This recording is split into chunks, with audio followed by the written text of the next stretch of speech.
Fronius ist ein Unternehmen mit Sitz in Oberösterreich, das im Bereich der Schweißtechnik, Photovoltaik und Batterieladetechnik tätig ist. In Österreich beschäftigt das Unternehmen 3.800 Mitarbeiter. Allein in dieser Halle auf 100.000 Quadratmeter werken bei Fronius mittlerweile 1.600 Mitarbeiter und Lehrlinge. Mit weiteren Filialen in Australien, Amerika und China zählt Fronius zu den Weltmarktführern, wenn es um Ladetechnik geht, und ist somit ein Export-Champion. Heute, 75 Jahre nach der ersten erfolgreichen Batterieladung des Unternehmens, leitet Elisabeth Strauß die Weltfirma.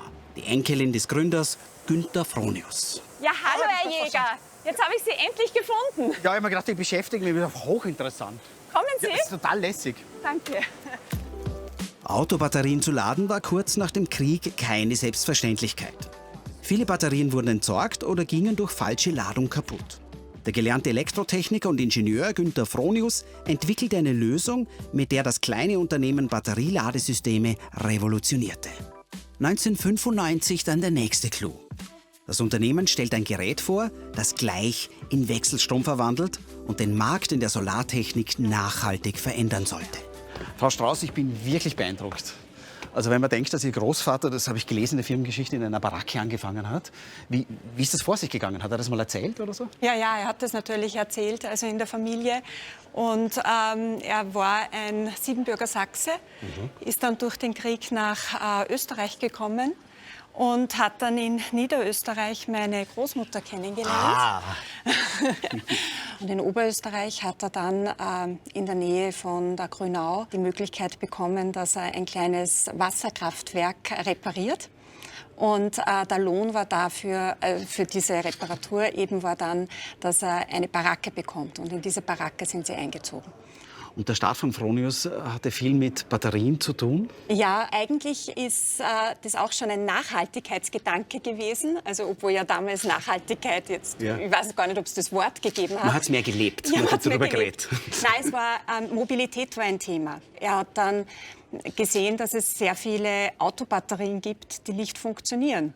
Und da war dann seine Idee, da könnte ich ja ein Gerät bauen, das diese Batterien auflädt. Es ist faszinierend. Also, und das ist ja sozusagen mehr oder weniger das älteste erhaltene Stück aus dem Jahr 1946. So in der so gleich ungefähr. Mit dem hat dann eigentlich unsere Kernkompetenz begonnen. Also die Kernkompetenz von Fronius ist die Stromumwandlung.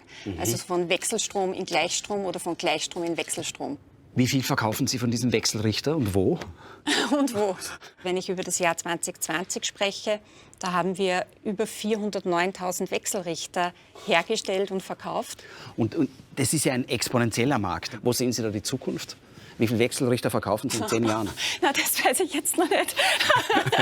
Ich hoffe sehr viel. Aber es werden nicht weniger sein. Nein, es ist ein stark wachsender Markt. Also unsere derzeit größten Märkte sind schon Deutschland, Australien, Brasilien. Die Herausforderung bei der Photovoltaik ist halt noch, dass Strom erzeugt wird, wenn die Sonne scheint. Und man braucht auch Strom, wenn die Sonne nicht scheint. Frau Strauß, herzlichen Dank. Ich hätte noch eine Frage. Als Chefin, dürfte ich mich vielleicht noch ein bisschen umschauen?